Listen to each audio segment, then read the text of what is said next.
안녕하세요. 네, 오늘은요, 좀 무겁고 어려운 얘기가 될 것 같은데요. 삼성전자에 대해서 한번 좀 다뤄보도록 하겠습니다. 삼성전자, 그러니까 한국반도체가 IMF, 금융위기 때 수준으로 거의 지금 접근을 좀 하고 있고, 주말 사이에 모건 스탠리에서 또다시 리포트가 나온 게 있습니다. 어떠한 내용이 나왔느냐, 그래서 국내 반도체는 언제쯤 다시 한번 더 반등이 가능할지 이런 얘기를 한번 남겨보도록 하겠습니다. 일단 삼성전자는 7월 11일 날 고점으로부터 해서 오늘까지 무려 38%의 주가 하락이 나왔습니다. 야, 거의 4개월 동안 말도 안 되는 하락이지 않나 싶은데, 국내에서의 시가총액 1위 종목이 마이너스 40%까지 내려갈 그런 상황이었나 싶을 정도의 지금 시장입니다. 그 다음에 시가총액은 7월 11일 날 고점 찍었을 때가 522조 원이었는데요. 오늘자 기준으로 328조 원. 시가총액만 무려 224조 원이 날라갔다라고 합니다. 진짜 말도 안 되는 수준의 종목이 되지 않았나 생각이 되고 있고, 그 다음에 코스피 시가총액, 전체 시가총액은 삼성전자가 고점 찍었을 때가 2363조 원이었는데요. 오늘 날짜 기준으로 2062조 원입니다. 그러면 삼성전자가 날라간 게 224조 원 날라갔는데 코스피는 전체에서 그래봐야 300조가 날라간 거네요. 그러면 삼성전자를 제외하고 나면 다른 기업들은 코스피 전체에서 76조만 날라간 거였었고, 나머지는 그럼 삼성전자 제외하면 그렇게까지 날라간 시총은 아니었다라고 볼 수가 있을 것 같아요. 그래서 제가 삼성전자를 한번 차트를 여러 가지 데이터 넣어가지고 그려봤는데, 요겁니다. 코스피 전체의 시가총액이랑 삼성전자를 제외한 코스피의 시가총액, 그리고 마지막으로 삼성전자의 시가총액 추이인 건데요. 고점 찍었었던 7월 11일 날짜를 기준으로부터 그 다음의 동향입니다. 파란 색깔은 코스피인 건데 8월 달에 폭락장 이후로는 옆으로 쭉 횡보를 보이고 있는 코스피인 거고요. 삼성전자를 제외한 시가총액은 8월 달에 폭락 이후에 회복을 했어요. 그래서 오히려 10월 달에는 이 폭락 직전까지 올라왔던 삼성전자를 제외한 코스피의 모습입니다. 그 다음에는 크게 올라가는 거 없이 옆으로 횡보를 하고 있는데, 근데 문제는 삼성전자죠. 삼성전자는 8월 달에 폭락이 한번 나타나고 회복하나 싶었는데 그 다음부터 계속 빠집니다. 그러더니 다른 것들과 다르게 신저가를 기록하면서 오늘 저가 마감을 보였다. 결국 보시는 것처럼 전체 시가총액은 삼성전자 위주로 많이 빠진 거지 다른 종목들은 그닥 빠지진 않았어요. 물론 그렇다고 해서 다른 종목들이 뭐 엄청나게 올라갔다라는 거는 아니었습니다. 자, 그 다음에 삼성전자와 코스피 쪽에서 외국인의 누적 순매수 봤는데, 누적 순매수 봤을 때는 파란 색깔이 코스피 전체 누적이고요. 보시는 것처럼 고점 찍고 난 다음부터 외국인들의 매도가 계속 찍히면서 쭉 빠집니다. 결국은 삼성전자 추이와 똑같죠. 삼성전자를 제외한 외국인의 순매수를 보게 되면 8월 달에 한번 눌리고 난 다음부터 들어오고 나가고 들어오고 나가고를 반복하는데, 결국은 7월 달과 거의 비슷하게 옆으로 횡보하고 있어요. 물론 마찬가지로 드라마틱하게 외국인 매수가 많이 들어오고 있다라는 건 아닙니다. 하지만 삼성전자처럼 나가고 있는 상황은 아닌 거죠. 그러면 결국은 국내는 뭔가 상승에 대한 모멘텀이 부족한 건 맞는데, 삼성전자를 제외하고는 외국인들의 매도가 큰 상황은 아니었다. 결국은 정말 흐지부지한 박스장으로 가는 게 맞는 건데, 종목들과 지수 자체가 삼성전자가 자꾸 외국인 매도로 눌리다 보니까 지수까지 빠져서 결국은 동반 약세가 나오고 있는 상황이다 라고 볼 수가 있을 것 같아요. 자, 그러면 도대체 삼성전자에 뭐가 문제가 있길래 이러느냐? 물론 다들 많이 아실 겁니다. 이제 경쟁사 대비 늦은 HBM이 있었고요.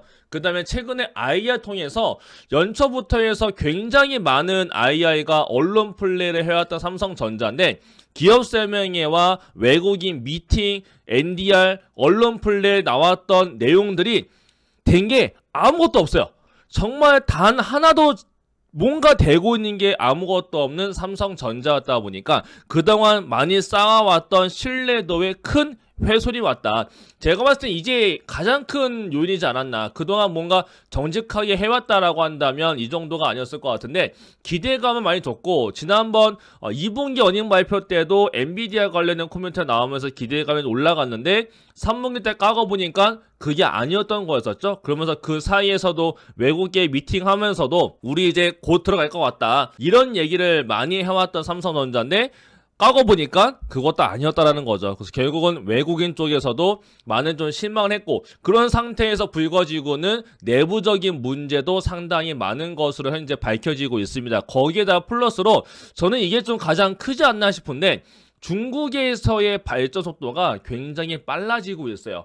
이거 이외에도 아마 굉장히 많이 떠오르실 것 같은데 이거 말고도 뭔가 생각나는 게 있다면 네 그것도 삼성전자 부진의 이유가 맞습니다. 네 제가 여기 안 적어놨다라고 해서 야 그거 안 적었는데 그게 아니라 네, 보시는 거 지금 떠오르고 있는 거 생각나는 거 네 그것 또한 삼성전자 부진의 요인이 맞습니다.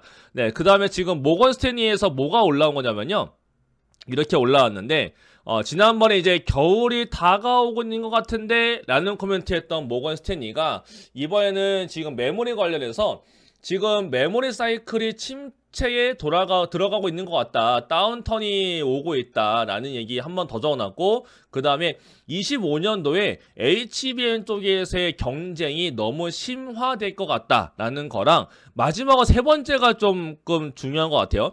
중국의 DDR5 진입인 건데 지금은 중국이 DDR4에 있어요. 그래서 지금 가격에다 영향을 주고 있는 게 DDR4 쪽에 대해서 물량을 많이 쏟고 있다 보니까 DDR4의 가격이 많이 떨어져 있고 국내 기업들은 반대로 DDR4를 많이 떠나고 지금은 DDR5에 집중을 하고 있습니다. 그런데 모건스탠리에서는 내년도가 아니네요. 내후년도네요. 내후년도에는 중국의 CXMT가 내후년도에는 마이크론을 제치고 디램 점유율 생산 기준 봤을 때 디램 점유율 3위까지 올라갈 수 있다라고 하면서 이제는 가격에다가도 DDR5 시장의 가격에도 영향을 줄 수 있다 이런 코멘트 적어놨어요. 이런 것들 봤을 때 야 중국이 이제 DDR5까지 올라와서 가격에 영향을 준다고? 야 그러면 지금 방어하고 있는 삼성전자랑 하이닉스는 이러면 더 안 좋아지는 거 아니야? 라는 우려가 한번 나올 수 있었던 모건 스탠리의 리포트인 건데 지금 상황에서는 아직은 격차가 꽤 크다라는 게 업계에서의 얘기이긴 합니다. 자 그런데 요거는 좀 잘 봐야 될 것 같아요. 중국이 발전을 꽤 하고 있는데요. 얼마 전에 올라왔던 뉴스입니다. 메모리 반도체 중국 수출 비중이 12년 만에 40%를 깼다라는 게 있어요. 그러면 이제 확실히 중국 쪽으로의 물량이 덜 나가는구나. 미국이 이제 제재했기 때문에 이런 거 아닐까? 라고 생각을 할 수가 있는 대목인데 실상은 그게 아닌 것 같아요. 중국에서 이제는 뭔가 규제가 많아지고 있다 보니까 자기네가 이제 해결을 합니다. 그렇다 보니까 자기네가 만들어서 자기네가 쓰기 시작하다 보니까 한국에서 중국으로 나가는 수출 비중이 많이 감소했다는 거고 그 다음에 지금 해외 쪽에서 조사하기로는 글로벌 디램 시장 내에서 중국의 제조사 비중이 내년도에는 올해 대비 5% 이상 올라가면서 웨이퍼 생산량 용량 기준 봤을 때 16%까지 올라갈 거다라는 전망치를 내놓을 정도예요. 이만큼 지금 중국이 좀 빠르게 따라 올라가고 있다. 실제로 업계 동향을 파악해 보게 됐을 때도 실제로 지금 중국을 좀 많이 견제를 하고 있는 상황이고 국내 기업이 반대로 중국에 가서 지금 우리 거 쓰자라고 오히려 국내 기업이 중국에 가서 영업을 하고 있다라고 할 정도이긴 합니다. 자 그런 상황이 왜 나오거든요? 당연히 미국에서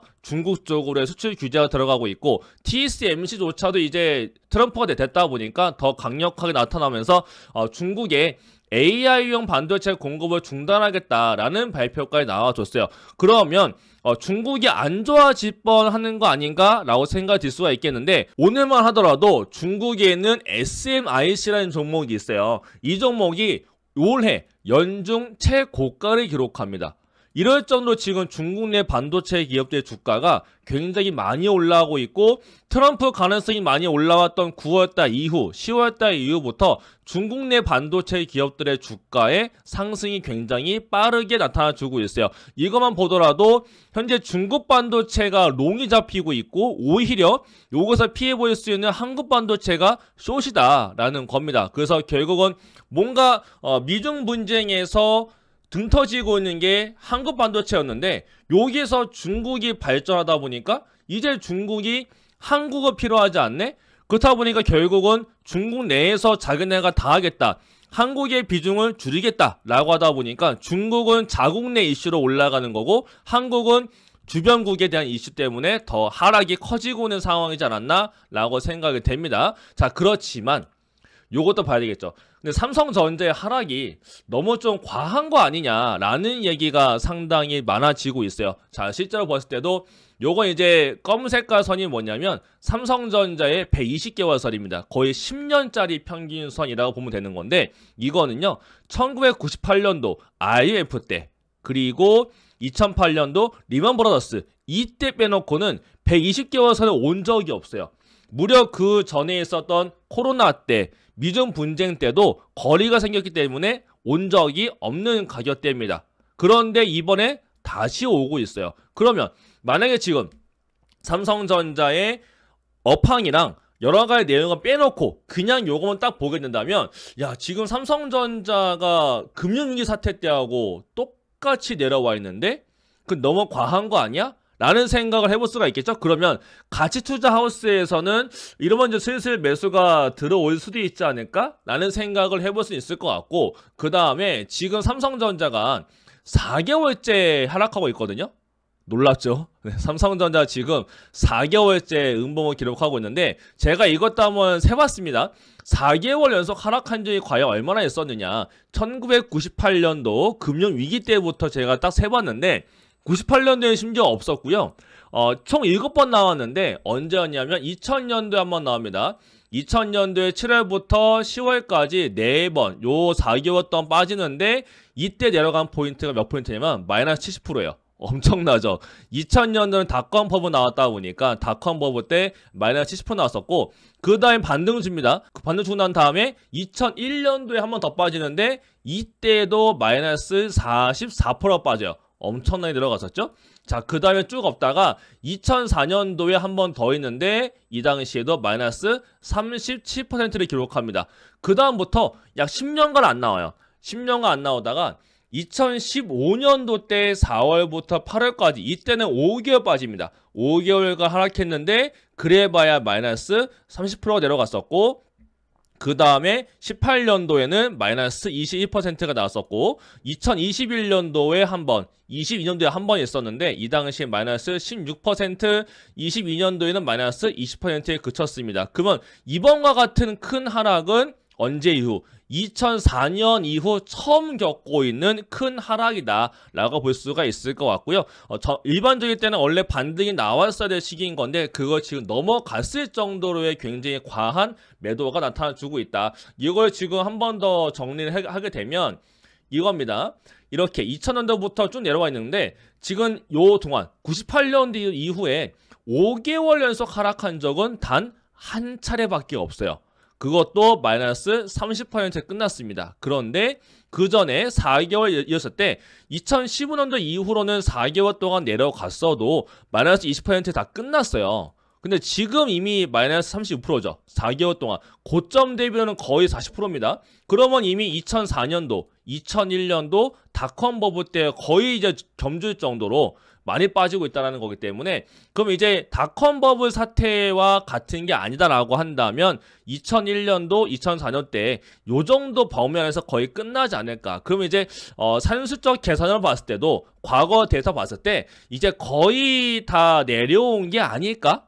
라고 생각을 해볼 수가 있을 것 같아요. 자, 그런 상태에서 요것도 봐야 될 필요가 있는데, 삼성전자의 모멘텀을 제외하고 국내 상황을 보게 되면, 보통 주식은 과거의 데이터를 많이 따라가게 되잖아요. 국내 코스피는 외국인의 포지션, 그 다음에 외국인 프로그램 매매에 따라서 10월달 약세하고 11월 달 강세 그리고 연말 12월 달에도 강세였던 경험이 굉장히 많고 외국인들의 선물 포지션과 프로그램 대규모 매수는 11월 달에 매수 전환되고 난 다음에 12월 달에 굉장히 강력하게 들어왔던 경험이 많다라고 합니다. 왜냐하면 이제 배당락이 있기 때문에 배당락에 따른 베이시스가 벌어져서 기계들이 베이시스에 따라서 매수가 들어온 거다. 결국 지금 모멘텀과 상관없이 그냥 기계적인 매수가 들어올 수 있는 게 요번 달과 다음 달인데 특히나 다음 달에 굉장히 세게 붙는 경우가 많다라는 거죠. 그럼 결국은 삼성전자도 이런 거 봤을 때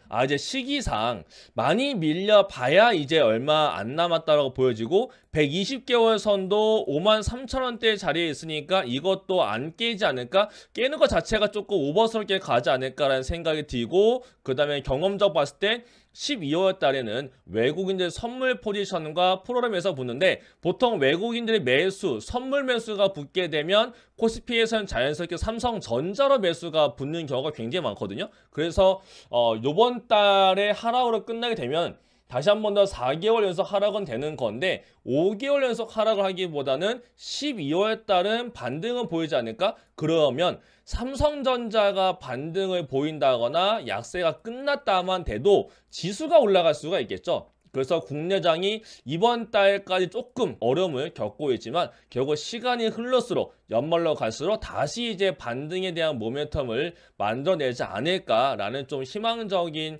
좀 말씀을 좀 드리고 싶습니다. 자, 그래서 삼성 같은 경우에는 뭔가 좀 변화에 다시 좀 성공을 한다면 그리고 다시 내부적으로 인사가 좀 싹 교체가 되고 안 되고 있는 것들을 좀 많이 바꿔줄 수 있다면 그리고 저는 이게 가장 핵심일 것 같은데 무엇보다 지금 엔지니어들에 대한 대우가 너무 안 좋아요. 물론 지금 삼성전자가 워라밸을 바라고 있고 삼성전자가 너무 공무원처럼 된 거 아니냐라고 하지만 그거는 결국은 그렇게 만들어 놓은 내부적인 분위기, 내부적인 인사 때문이 더 큰 것 같고 결국은 요 윗자리가 바뀌게 되면서 엔지니어들에 대한 엔지니어들을 진짜 엔지니어답게 대우를 다시 해주기 시작한다면 누가 삼성전자에 안 남고 싶어 할까?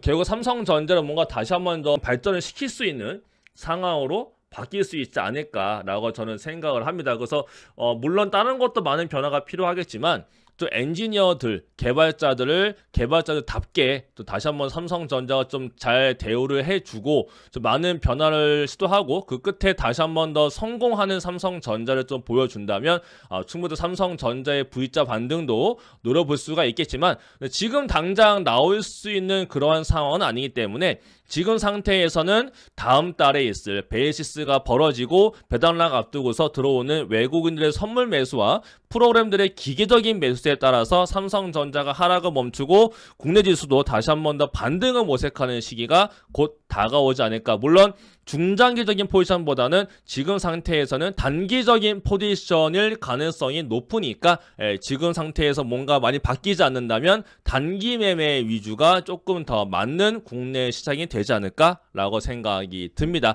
일단 오늘 영상은 여기까지가 되겠고요. 앞으로 조금 더 궁금한 사항이 있다라고 하시면 댓글에다 남겨주시면 제가 또 댓글을 보고 다시 한번 더 영상을 남겨드리도록 하겠습니다. 오늘의 영상도 좋았다면 좋아요와 구독 버튼 많이 부탁드리고요. 저는 다음 영상에서 뵙겠습니다.